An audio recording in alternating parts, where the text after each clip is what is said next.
SJ, welcome to Mvskoke Radio, your weekly source for tribal and community news, interesting guests and discussions, plus a local events calendar.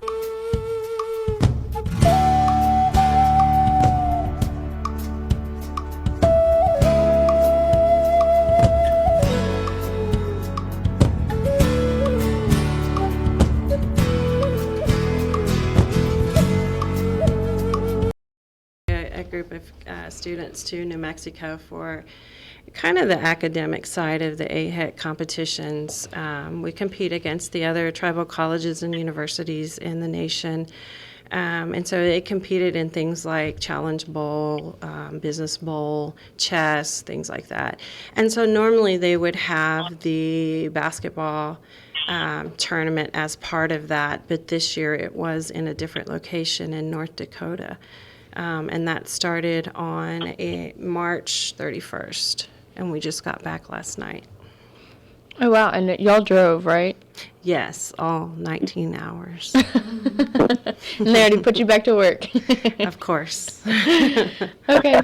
So, and what was like the educational part of that like? And it's for tribes all over the nation, correct? Like the United States. Yes. It gives our students an opportunity to meet and get to know other students from other tribal colleges and to be culturally enriched, and not just the Mvskoke way, but the Navajo way and some of the other tribes that were there. And they really enjoyed it. They really had a great time. Awesome. And Riley, do you want to kind of tell us about how the basketball portion of that went this past weekend? Oh, yeah. The basketball portion, it was great. This was the first basketball tournament since, I want to say, 2019 due to COVID. And back then, I was actually a player for the Cinnamon Ravens on that team, and then now I'm back coaching for this tournament. But it was great. I mean, they have colleges up there that have collegiate teams, unlike us, where we're just more of an intramural. But, yeah, it's a great atmosphere. You go up there, get to show out, play some res ball, meet new people, meet some old people, connect and everything like that. It's a real great experience for, not only the people involved that put it on, the coaches, but also the players. Okay, cool. Yeah, that's awesome that you got to kind of go full circle, as a player and a student before, and now you're back as a coach. So I had a question. Yeah. Hey, it's Morgan. How are you, Riley? What's up, Morgan?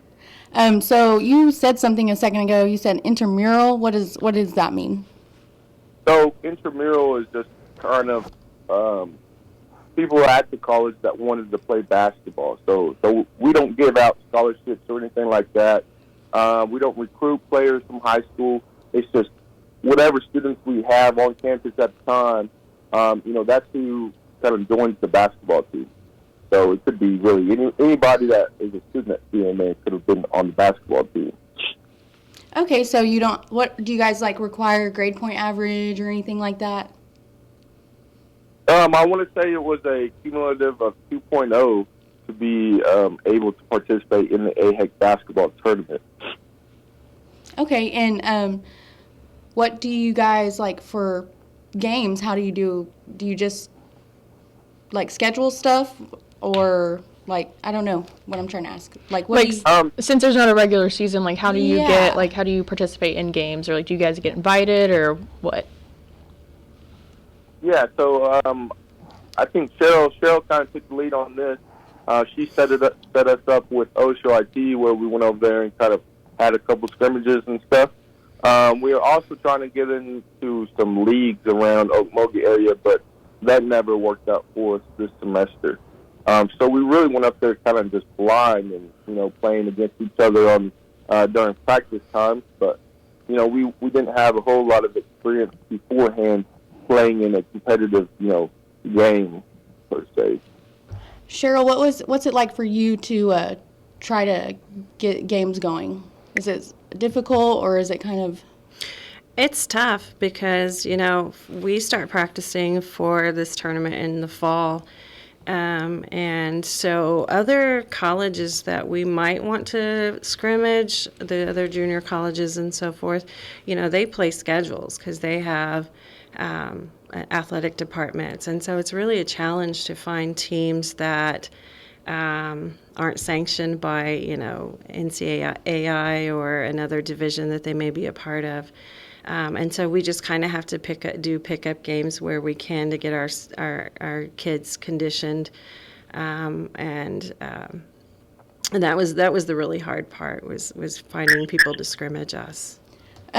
Does your teams consist of mostly youth age, like up to 24? No, not necessarily. So under AHEC rules, there is no age limit. There are certain conditions that our students have to meet. Of course, Riley talked about the GPA earlier, but they also have to be in good standing conduct-wise. Like we can't have, people with campus conduct violations, on our team. And so they're really held to a higher standard. The players are when we get together and go compete. Okay, and Cheryl, before we got on air and everything, you kind of had mentioned how they're trying to. This is like a building block and trying to work towards getting an athletic department at the college. Is that correct? So I do want to say that this idea started with President Bible, several years ago when he was the president of College Mvskoke Nation. His vision was, to eventually work towards an athletic department in competing. And so Mackie Moore, who is no longer with us, he's at Haskell, but he took charge of this and set everything up for us. And so we've just kind of made it happen from there. We plan on competing, but there's a lot that goes into getting a athletic department, and a lot of steps you have to go through. But that's the ultimate goal we're working towards later on down the road. Well, the college started from the bottom, so I think they can get there, So, Mackie, he's a good guy. He's always trying to initiate some fun, wherever he's at. Yeah. Have anybody else, have they expressed the want or need for any other kind of extracurricular sport, like softball or anything like that? We try to do softball games in the fall and in the spring as well for our students. Last summer we put them in the league over at the Dome, or at the Omniplex, sorry. And so we also usually AHEC has a volleyball competition that we take a team in as well. But for whatever reason this year they didn't have that. So the main thing was the basketball tournament. Okay. How many students did you guys take up there this year? Riley, I think you had 9 guys, right? Yeah, 9, 10. Yeah, and I had 11 girls competing. Okay. How many teams participated in the tournament? Oh, gosh. Riley, do you know that number? The men's had 12 teams, and the women's had 10 teams. Yeah, 10 teams from different colleges. One of the things they do, though, that they had done in the past was split these teams into divisions, because you get these teams that have athletic departments that play full schedules. Mm-hmm. So, of course, they're going to have that advantage as far as conditioning and so forth, because they start early in the fall, scrimmaging and practicing. And so they split those teams into divisions. They put all the ones that have athletic departments generally in one division, and then the others, such as CMN, into another division. So what's kind of like you guys' practice like compared to like maybe a college that has that? Well, one of the things that we did this year that was new, in the fall, we had a really hard time getting all of our students together at one practice. For, some of them have to work, some of them had class. And so what we did for the spring was we actually created a basketball class for AHEC. And so we did that 2 days a week for 2 hours, 2.5 hours. And so what that did was it guaranteed that students had to be there because we took attendance and everything. And so there was no, I can't come, I got to work, or I can't come, I got this. And so it alleviated that problem for the most part. And so we practiced 2 times a week. We had hoped to get into the dome, but there were issues with the flooring and whatever. So thankfully, the First Baptist Church here in town allowed us to use their space.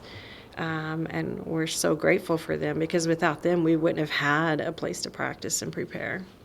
Right. So I know that both of you played ball back in your days. So Back in the day for me. what are some of the things that you bring from that experience? Riley, would you like to go first? Sure. So I'm a competitive person. We know that. We know that.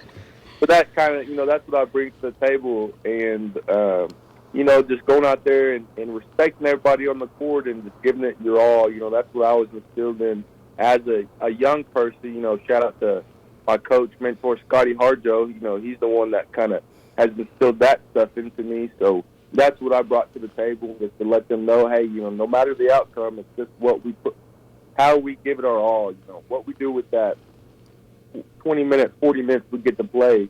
Just leave out there on the court, then the ending, that's something we can't control, so we just leave it up. And we just worry about what we can control, So that's kind of what I brought to the table, just having that competitive atmosphere and, having that heart and, never backing down from any challenge that may face us out there. And I think that's something you and Cheryl may share. The competitive, the competitiveness. Yeah. Well, I'm kind of old school. I'm telling my age here, but back in my day, we played 6-on-6. So one of the things that, came with me these years, of course, is being competitive, but also being respectful and working hard. You don't get anything, nothing's ever easy, right? And so we Right. try to instill these kids that it can happen, you can make it happen, but you can't be afraid to put in the work. And so my girls did that, and they were all heart this past week. The guys too. The guys did really well as well.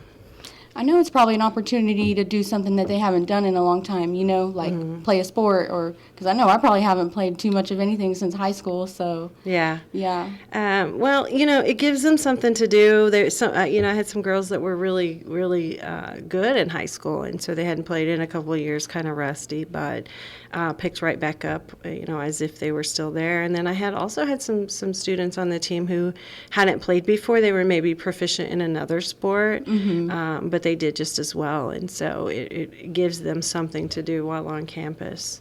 Right. So. Try to keep them out of trouble and give them, like a reason to keep their grades up and everything. Yes, for sure. Definitely being the role models, teaching them, like to the respect and the hard work and everything. I think that's something that, our youth definitely need to continue to learn today. and take that college frustration out. Yeah. Yes. Kaylee, did you have some more questions? Yeah. Okay. So I saw that you guys brought home a few awards, or whatever you want to call it. Aaron Wesley had the Male Student Athlete Scholarship Award. Brandon Bush and Chloe Floyd were named to the all-tournament teams. And then the Lady Ravens, y'all took third place, and then the men had fourth in the Division II bracket. So I'm assuming that Division II was the athletic program schools. Yeah. Okay. So, Riley, do you want to go ahead and start and kind of tell me how the games and everything went, how how that was? Because I know it was a 3-day tournament, right? 4-day. Right. Oh, 4-day? We did play for 4 days, yeah. Dang, so they just trying to wear y'all out. Yeah. We had 2 days of pool play and 2 days of tournament day. So. Go ahead, Riley. Sorry. Yeah, it started. We played against 3 collegiate teams, Fort Tech Community College, the hosting school, NHSC. I can't pronounce that. What else I'd say? Nahasa. And then another school, Chief Dolnice College. we had lost all 3 of those games. But, the first loss was by 15, and it was a low 15. It was close until the end. Mm-hmm. The next game, it lost by 20. It was close until the end. And then the last game, we lost by 30. Which, kind of got our guys down, just losing like that. So we had to talk, we had to unite as a team to start the tournament and be like, hey, why are we here? What are we doing here? We had to remember who we were playing for. All these kind of small things. We had to realize that for the tournament, and we came out the first game of the tournament played against IA. We came out against them. We were behind until the very end. Then we had some more energy, and then we won that game. So all the guys were hyped just to get that first W, just to see everything kind of come to light. All their hard work come to light. So then we started playing the next game. We lost that game by 12, but that time, we played another collegiate team, Total Mountain. So we lost by 12. We hit 81-69. After that, we played for the third place against Fort Peck again. They had already beat us the game, the day before. We came down. We were hot off the gate. We were up. The roller coaster, ups and downs. And at the end, we were up by 1 with 2.5 minutes left. I had my point guard, Brandon Bush, the guy that the alternating. He fouled out. So we would have a main ball handler bringing up down the court. We had a couple turnovers, and Fort Peck came away with the W at the end. But, my guys, they were just real happy, real excited to be up there and represent the college and their families, and their tribes, just to play ball.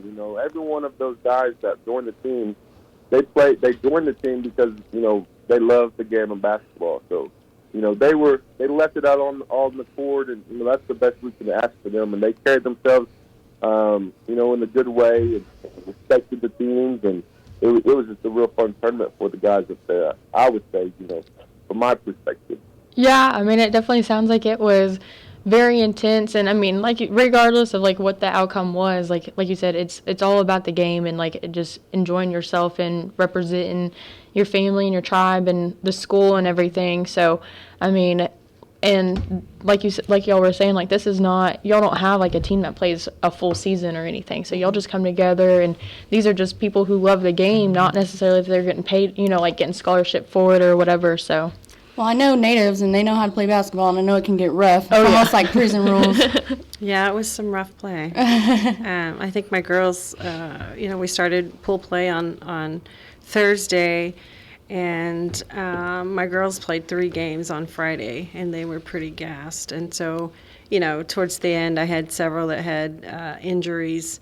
One of my starters fouled out, during tournament play. And so they had a lot of odds against them as far as injuries and conditioning. And so I do want to mention one thing, though. The sportsmanship was unbelievable between the teams. It was almost as if there was a mutual respect among the different tribal colleges, and that was really awesome to see. Each other helping each other up, and just displaying that sportsmanship. Like, it doesn't matter what tribe we are, we're all native and we're all family in one regard. And so that was really awesome to see. Is there anything you guys have coming up for your basketball teams, or are you kind of ending your seasons, or what's next for you guys? Probably start in the fall again. Our preparations for next spring. I believe next year's tournament will be held in Minnesota. Not sure what tribal college will host that, but just preparing early, trying to get. Hopefully, we can get some more scrimmages on the schedule. We won't have an issue with finding a location to practice, which is really what set us back a lot. But anything from you, Riley?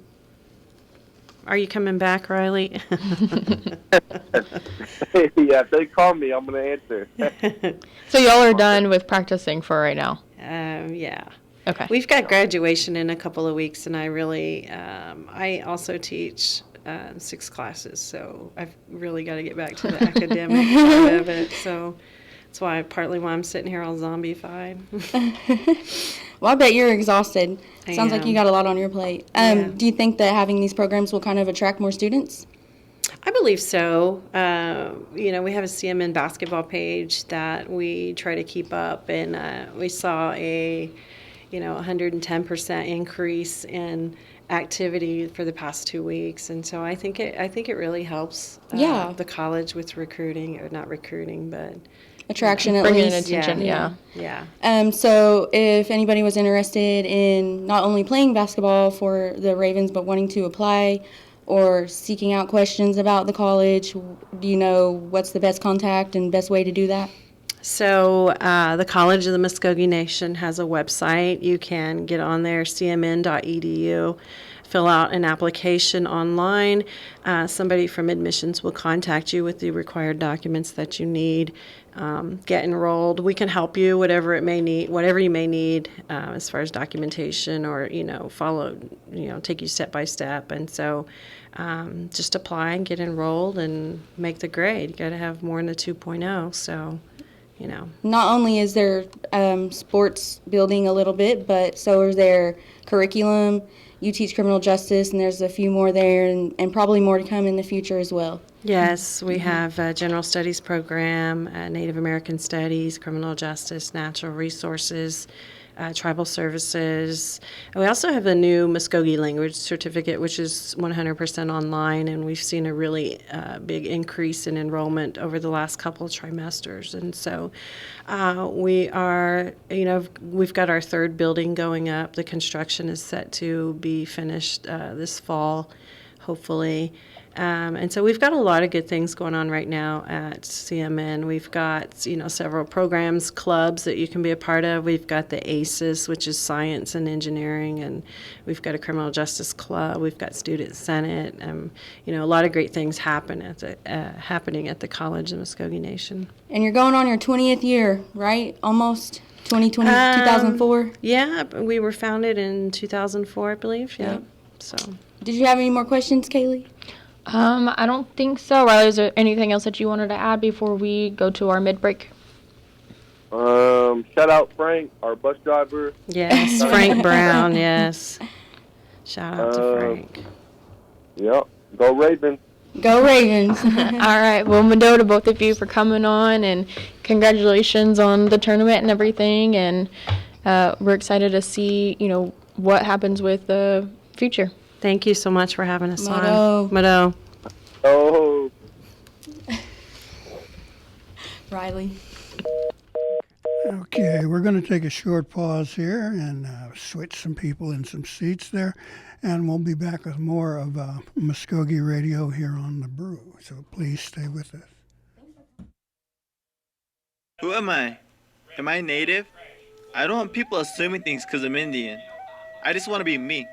But how do I live in two worlds? Some guys just check out by doing meth. But that ain't for me. Because I see my family, my friends, my drum making, my future.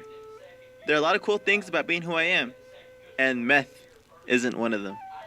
Learn more at ncai.org. A message from the Partnership for a Drug-Free America and the National Congress of American Indians. Who am I? Am I Indian? Just 'cause I'm a girl from the res, don't make things up about me. What if I move away? Then who am I? Some kids try meth just to escape, but then I think about my grandma, my little brother, my beadwork, my poetry, and I think, I like who I am, and I know meth is not for me. Check out ncai.org, a message from the Partnership for a Drug-Free America and the National Congress of American Indians. Welcome back to Mvskoke Radio here on The Brew. We've got a focus here this month on violence against women and programs designed to deal with that. We've got guests coming in. Now, I got a name this morning, but somehow it didn't make it to my notes. So let's have you all introduce yourselves. Yeah, well, good morning, and thank you for having us this morning. My name is Michaelin Audebo, and I'm the Outreach Coordinator for the Mvskoke Creek Nation Center for Victim Services. Hello, and I'm Vanessa Phillips, and I am the program manager for the Mvskoke Creek Nation Department of Health Sexual Assault Nurse Program. Okay, across the nation, this is kind of a Violence Against Women's Awareness Month, and I probably just butchered that title, but can you correct me there? What's it called? Yeah, so April is Sexual Assault Awareness Month. So our programs are teaming up together to really get together and just provide that prevention out in the community this month. And so we have a lot of events that are going on. We'll actually have 2 survivors walks this month. We'll have one taking place in Eufaula, and then we'll have another taking place in Okmulgee. And the dates of those walks, the Eufaula walk will be occurring on April 19th at 12 p.m. until 1 p.m., and the starting point for that will be under one roof. And then the walk in Okmulgee will take place on April 21st from 12 to 1:30, and then that will be occurring at the main complex at the walking trail. Now, what are these walks supposed to highlight, to focus on? I mean, why do them, I guess? We do these walks for our survivors of sexual assault or domestic violence. Since it's Sexual Assault Awareness Month, I started doing the walks 2 years ago. This will be the 3rd year that we're doing these walks, just to let them know that they're not alone and that we're here to support them. We have noticed and mentioned that this is kind of a national observance. Can either one of you tell me what's kind of happening around the nation? Are you aware of any other observances or particular themes or something like that? Yeah, actually today is the National Call to Action Day for Wear Teal Day. And so teal is the color for the Sexual Assault Prevention Month. And then on April 26th, we'll be having a Denim Day to highlight the sexual assault and rape culture, the rape that happens in the community. So that will be taking place on April 26th for Denim Day. Okay, it sounds like the day for my wardrobe. We have tried to keep tabs of this topic and issue as we go along. And I'm going to ask the two of you for your assessments and personal assessment. I mean, no, you may not speak for the program or anything else, but as you see it, as you work in this field, how are we doing, particularly here at the Mvskoke Nation? Do you see progress? Do we still have challenges ahead of us? Michaela, why don't you start? Yeah, so we've actually have a few statistics on a few cases that we assisted with last year. And so our 2022 stats were we served 631 cases, and only 13% of those cases were impacted by sexual assault. And Gary, I have a question for you. Okay. So why do you think that may be? Yeah, no, we've looked at it for such a long time, and I I'm still amazed. Sometimes it's like the attitudes of some of our partners, our males, let's call a spade there. It's just almost primitive in there. The way they address women, the way they respect them, treat them. I have to say, though, I think I see some progress. Mm-hmm. But we've still got such a challenge ahead, a huge hurdle that sometimes it's a bit discouraging when we, have programs like this come back and we still are looking at a sizable problem.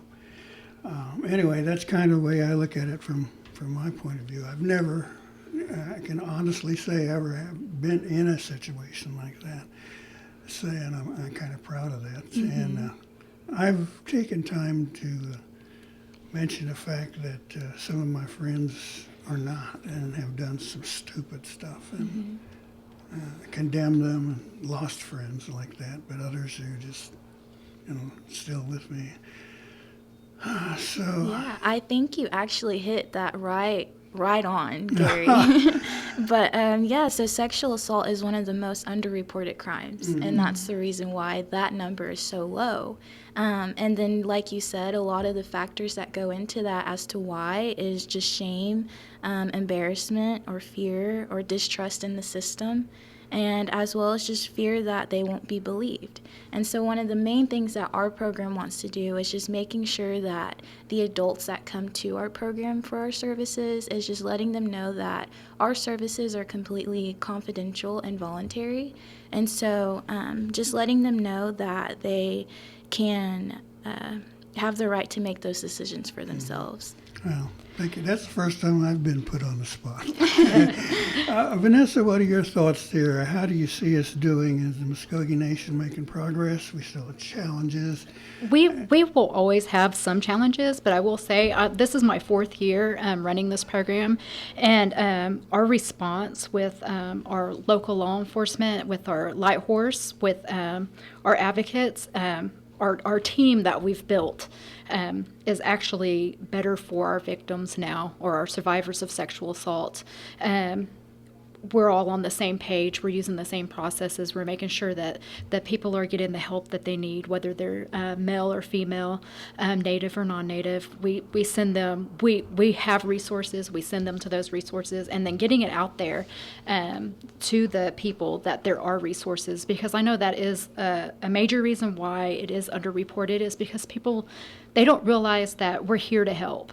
I've never heard of this program. So I make an effort to go out to the community centers and the public and make awareness of our programs so that they know that there's help if they need it.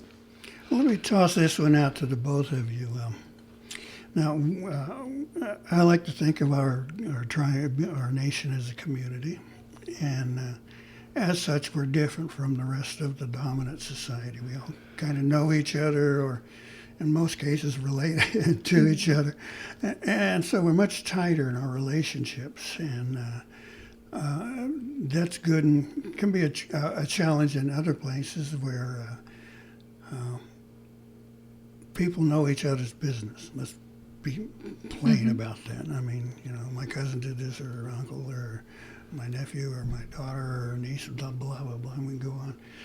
And so I always thought that really made a significant difference between us, and a presence that others may not understand. And so let me ask you all for your thoughts there. We're a tribe, we're a community, we're a family. How does that affect things? Well, we're completely confidential. My program, the same program, we're completely confidential. They don't have to, they don't register with the ER. Nobody knows that they're there except for us. They call the advocate hotline. They give us the information, and we'll go down and get the survivor or the patient, and we'll take them up to our room. And we make it to where they don't have to, people don't know why they're there with us. They don't know what we're doing. They don't have any tracking record. Like, I keep all of those medical records in a different area than the rest of the hospital. That way it stays confidential. Yeah, and just to go off of what Vanessa said, our office is completely confidential as well. And so our management does a really great job at making sure that we keep that confidentiality in our office as well. So say we had a client that came in that one of our advocates knew, our management would go and schedule that client with somebody that wouldn't have that tie to them. So like I said, our services are completely confidential, and really just up to the survivor to disclose the information that they want to disclose to us. That's got to make such a such a difference there, in people trusting you, I think. But again, back to the original question, is it because we are a tighter society that the closed door kind of thing figures into your effectiveness, or people reporting, or dealing with it? It's like, I know this happened, it was like my uncle so-and-so, or my niece, or whatever else. I want your thoughts there. What do you think? Does that really affect things? They have to work past the stigmatism of... There we go. That's the word I was the stigmatism. Yeah.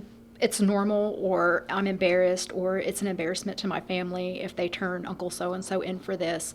I always say, if you have to tell your little girl that she has to put pants on because Uncle so-and-so is coming over and he's a pervert, maybe Uncle so-and-so shouldn't come over. You know, that's just my personal opinion. But it's just a lot of getting past that. Just because it happened to you, you shouldn't be embarrassed about it. It's not your fault that this happened to you. And there's help out there. There's counseling. There's, at my program, we offer the STD prophylactics in case they've been exposed to STDs. We offer all the medical treatment that would be needed for sexual assault. So that's our main goal, is to make sure that our patients are well when they leave. And then that's when we refer them over to family violence Centers for Victim Services, or they refer them to us. That way we can make sure across the board, not only are they physically well, but are they mentally well. Okay, the stigma, the problem, how does that figure in with what you do, Michaela? Yeah, so with me, I'm actually the outreach coordinator. And so I'm the one that's going out in the community and setting up resource tables, resource booths, just having just casual conversations with individuals that come and visit with me. And so just letting them know what our office provides in services. And so a lot of times you can have people come up and just start, just spilling everything to you. And so one of the main things that we try to do is just we don't want to cut the victim off or anything like that, but we also encourage them to call our main line. And so if there's something that they wanted to report, they'd be able to contact our main line and get in touch with an advocate to disclose that information confidential, and really just go about the process of getting the services that they would need. We have discussed this with other professionals here at the Tribe in other shows. But one thing I always have to ask is, if you are going to assess how the Mvskoke Creek Nation is doing with this topic, with this issue, how would you say we're doing? I would say that we're doing good with the topic. I mean, there's always room for improvement, like with anything. We're always learning, we're always growing. But with our processes and how we work together with Light Horse and how we work together with our advocates, just as Mvskoke Creek Nation as a whole, whenever it comes to our programs, we work well together. We complement each other, and that's exactly what our survivors need in order to have that smooth process, in order to achieve the help that they need. Yeah, and then with our program, we really are all about empowering. And so we want to be able to be the support system for our clients and just let them know that we're there for them, and just uplifting and empowering them to come forward. But again, how are we doing? I mean, do you see improvement? Do statistics and numbers tell you things? Or? I have seen improvement. In the 4 years that I've been here, I have seen a lot of improvement with our relationships with the different law enforcement agencies. It was rocky there for a little bit, especially when I first started, but we have that relationship. Like, I don't just work with tribal, I work with stateside as well, and I work with federal law enforcement. So our relationships with them through my program, we're working real well together, not just with our tribal law enforcement, but with our stateside as well, through my program. Yeah, and just hosting those collaborative meetings is one of the main factors that we try to do to make sure that we're all just getting the same information, putting out the same information, and making sure that overall we're providing the services that we need to victims. One thing that I like to ask and have found encouraging is that the attitudes in people who are in relationships have been changing for the better, I think. Is that accurate? I mean, are the old Fred Flintstone thinking kind of, I'm the boss and you do what I tell you to? Do you see that changing as people are more, I'd say, respectful of each other? Yeah, I would say that the younger generation is really coming in and just really stepping forward and stepping up to really address healthy relationship boundaries and making sure that they're able to address those situations whenever they're put in situations like that. I think just last month I was able to go and visit at a couple of the high schools here in the community. And so just talking with the students there, you can really see that change happening, and you can see a lot of their answers really impressed me with the questions that I had for them, and just seeing the process of the idea of what relationship stigmatisms were in the past to how they're improving today. You see a change in attitude. I do see a change in attitude, but with what we do, we see when they come to us, they've already been through all of that when they come through the same program. So, but there has been an attitude changing, like she said, with the younger generation. I see that in like my own children, the way that they act and the way they talk to others. Maybe not to each other, but they're siblings, you know. Right, But you still beat up your brothers. yeah, yeah. Or get beat up. I was both, by the way. But like when I hear them talking to their friends or whatever, you know, they're always there to be like, well, I love you. And they're just friends, but they want to show that love to their friends. It's a different generation growing up than when we were growing up. This next question, you can choose to answer or not. It will have to be something a little more personal. Now, you're both in a field that has got such emotions tied to it, and before and after. Have either one of you run across a case or your own experience, perhaps, where you've been through this situation and can speak from a personal experience? If you care to share it, you know, that's fine. And you don't need to name names or anything like that. I haven't been through a sexual assault, but my past is very rocky with domestic violence with a past partner. And it took counseling, and it took a lot to get me through that. And I'm very, very passionate about this program with the sexual assault and domestic violence because I didn't have that when I went through it. I had no help from law enforcement. I had no help. I mean, this was way back, like in 2000s, early 2000s, and I wasn't in Oklahoma either. So I have noticed that there's different state laws. But yeah, it's hard. I know it's hard personally to reach out for help. I always say that's why I know that that God is real, because God is the one that led me through all of everything that I went through. And it's a very real subject, and it's very emotional. Whenever I train law enforcement, Brandy does she's my SANE nurse, she does the strangulation portion of it, and I will tell some of my story while she's training law enforcement, just so they know that it's not bound by how much you make or who you are now. Or, I mean, I had a ninth grade education back then, and now I'm an RN.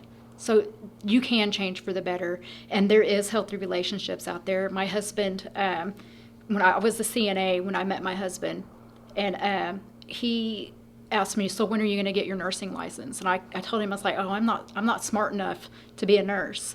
And that was all of that gaslighting that I had went through with my ex-partner, telling me that I wasn't smart enough, or I could never do this, or I could never do that. You know, don't believe. Don't believe that you can never do anything, because you can. Because with him supporting me the way he did, I made it through LPN school. I made it through RN school. Now I'm a nurse. Now I'm running a sexual assault program, and I'm going to I'm going to be able to do the SANE exams and domestic violence exams in the future as well. Like, you can succeed. Don't ever let anybody tell you you can't succeed, because you can. And I know that they can get you in that rut where you just think like you're nothing, you're worthless, or whatever.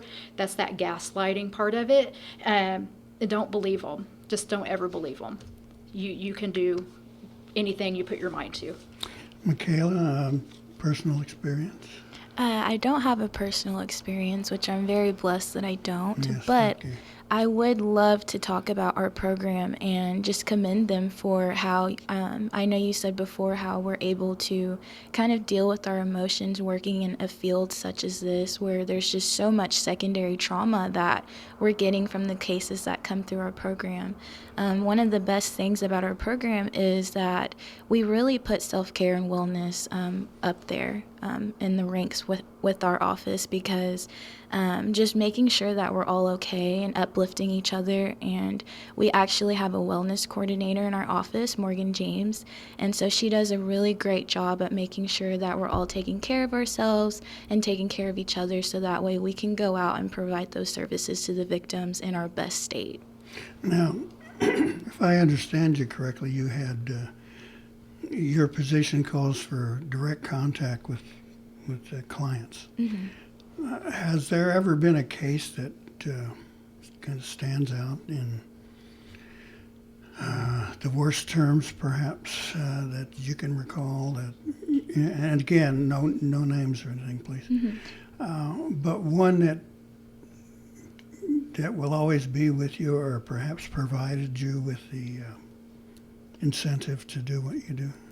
Yeah, so I haven't personally had a case that impacted me, but I think just growing up in indigenous households, you really see that just in your community all day, every day.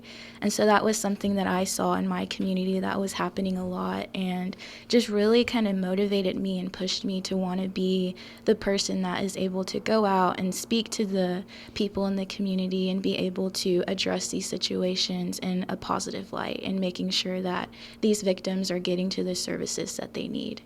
Well, these victims will probably be served most effectively because of trust. Let's just put that one right out there. How is it then you can establish a relationship with that amount of trust that you think you need to get someone to open up about a horrible situation and ask for help, which is got to be a key factor there. Vanessa, trust. Okay, so we build a rapport with everybody that comes into our SANE exam room. We talk to them about whatever they need to talk to us about. We let them drive the boat. We let them guide how they want this exam to go. If they don't want to participate in photos, if they don't want to participate in like a pelvic exam if needed, if they don't want to participate in a certain part of the exam, they don't have to. It's their choice. And we give them that choice back as to what they want to talk about, or as what they want us to do for them. If they want the Plan B, or they want the STD prophylactic, or anything like that, we guide that boat. We also offer snacks and drinks. Sometimes they haven't eaten in a couple of days or whatever, or they just haven't felt like it. We'll give them snacks and stuff. I have really good nurses that they take their time. It's just, you got to take your time. You can't rush it. It's not like a regular doctor's appointment or ER visit where you go in and you just get treatment and leave. I mean, this is exams can take up to 6 hours to just do an exam, just to sit there and talk to somebody about what's going on with them. So when you say exams, it's not just the physical, check the body out, see if you have obvious signs like bruises or other. No, it's, yeah, let's call it damage to what? Yeah. We do, we let them tell their story. Okay. We let them, we give them the opportunity, and we believe them. No matter what they say, we believe them and what happened to them. Right. So that's just what we do. Michaela, how do you establish trust? Honestly, just the short and simple answer is just being a good human being. Just being somebody that they can talk to, being open-minded and non-judgmental, and just being a listener. I think a lot of time the victims that we do come in contact with, and you go over the process of whatever happened to them and their trauma and stuff like that. And so it's really just important to just be a listener and just be a good person while you're listening to them, and just letting them know that you're there to listen and believe them. And I think that's one of the biggest things, is just letting them know, I believe you and I'm sorry that this happened to you. So what can we do to help you move forward and begin your healing journey, is one of the main factors as to what kind of establishes that trust for us. And it's almost like you can see the relief just wash over them. And so that's a sight to see. No, it's amazing. Yeah. And So there are success stories that stick in your minds, perhaps? There is. And one thing that I wanted to point out is I always tell them it's not your fault. It's not your fault. And I've had to, not just in my job experience, but in life, it's like she said, people just, it's like they know what we do, even if they don't know what we do. And I've had people in my life come up and just start telling me about, something that's happened to them. And I'll just tell them, it's not your fault. And sometimes you have to repeat it a few times before they finally get it. Like, it's not my fault. So that's, we have had some success stories with some prosecutions and whatever, where my nurse has gone to federal court and testified for the expert witness. So I think that that's always a good story. Light Horse actually put 2 of the stories on their Facebook page. No, that's great. Success stories. I mean, you hear them all the time with our advocates. They're really the ones that are just out in the community helping these clients get the services that they need. And so really you can hear the excitement when our advocates are sharing success stories. And so we've almost made it a point to, when we have weekly meetings in staffing, we make it a point to kind of address those success stories as like an uplifting thing for even our office and our advocates. Sure, you need to know when you got something good going. Yeah, when you know that the job that you're doing is, you're doing your job correctly and you're doing it right and you're helping somebody in the process of that. Okay, we've got we're going to have to wrap up here, but is there anything that you'd like to add real quick, or more importantly, is there a contact point for each of you? Yes, I want to add that we do SANE exams, sexual assault nurse exams, and intimate partner violence exams at our Okemah Hospital and the Creek Nation Medical Center here in Okmulgee.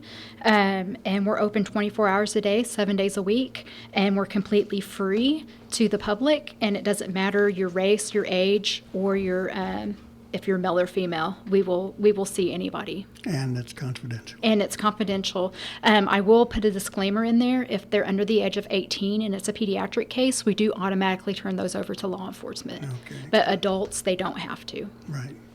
Yeah, and so with our program, we provide advocacy, support, and services for those affected by sexual assault, domestic violence, dating violence, or stalking and other violent crimes that happen within the Mvskoke Creek Nation jurisdiction. Our services include locating emergency shelter, filing a protective order, and accompanying you to court hearings, and assisting completing victim compensation claims, as well as safety plans. We also have support groups for survivors as well. And any additional services, depending on the individual's needs, we'll be able to refer them out. We do also have an advocate on call 24 hours a day, 7 days a week, to speak with you and provide support without judgment, as well as we do have everything in confidentiality as well. And you can reach us on our main line at 918-732-7979. And that is also how you would get a hold of the same program, is with the same hotline number. Okay. Well, thank you all for coming in. Michaela, Vanessa, appreciate the information you've shared. Hopefully we have gone another step forward in dealing with this issue, shall we kindly say. And thank you again, and we wish you more success. And you do such a wonderful, wonderful job. Thank you for having us. Yes, thank you for having us. All right, we're going to take another short pause here, and then we'll come back with a few announcements. So please stay with us here on Mvskoke Radio. Who am I? Am I native? I don't want people assuming things because I'm Indian. I just want to be me. But how do I live in 2 worlds? Some guys just check out by doing meth. But that ain't for me. Because I see my family, my friends, my drum making, my future. There are a lot of cool things about being who I am, and meth isn't one of them. Learn more at ncai.org. A message from the Partnership for a Drug-Free America and the National Congress of American Indians. Okay, let's see. We got a stack of them here, and let's see if we can get some information out. First of all, it coming up April 6th from 4 to 8 p.m. at the Claude Cox Omniplex. It's the what is it? CMN Health and Wellness Discussion. Got a nice conference coming up, and the guest speaker will be Stenjati. So if you enjoy his work and his material, please check it out. April 6th, 4 to 8 at the Dome, the Omniplex.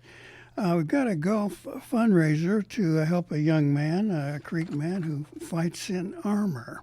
He's a wonderful young man, Heath Sutherland. He's a Sand Springs native, but he wants to compete in a tournament coming up, and he needs some help. So you might want to see about playing golf with them. Canyons at Blackjack Road in Sand Springs, 918-724-1665. And interesting sport he's got there. You get to bang people in the head who are wearing a helmet. On the 29th, where are we here? Tulsa Creek Indian Community Spring Fling Arts and Crafts is seeking vendors, $10 a table. You got to fill out a vendor sales application. And call 918-298-2464. The Mvskoke Creek Nation Higher Education Department would like to invite graduating post-secondary students to apply for their graduation STOL program. The STOL is the red and white fabric stole. It's kind of like a banner that goes across you featuring the Mvskoke Nation seal. So if you want to apply, contact the MCN Higher Education Grant Advisor and complete an education, 918-732-7661. Where are we here? Of course, we have a second annual Mvskoke Art Show coming up, April the 22nd to the 23rd. That'll be taking place at the River Spirit Casino. So if you're interested, you might want to check that out or pick up a birthday present for somebody. College is also holding its culture, and I know I mentioned this, but Culture and Prevention Conference. That's April the 6th. That's and to raise awareness of the importance of culture on substance abuse prevention and a healthy mindset. Okay, we have Office of Environmental Services. It's community cleanups coming up on Friday, April the 14th, and Friday, April 21st. The cleanup will be accepting your materials and working around the campus to pick up trash and things, and free document shredding, and the electronic recycling on the 21st. So you might want to check those out.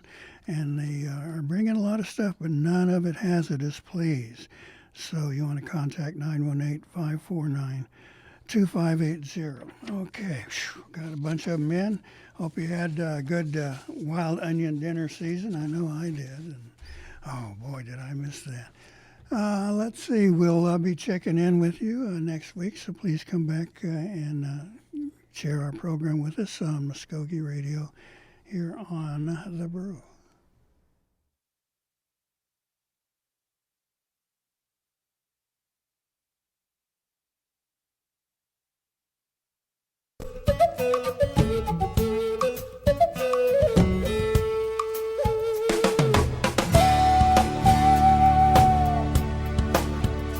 You've been listening to Mvskoke Radio. Join us again next week for more local, tribal, and community news and updates. Mvskoke.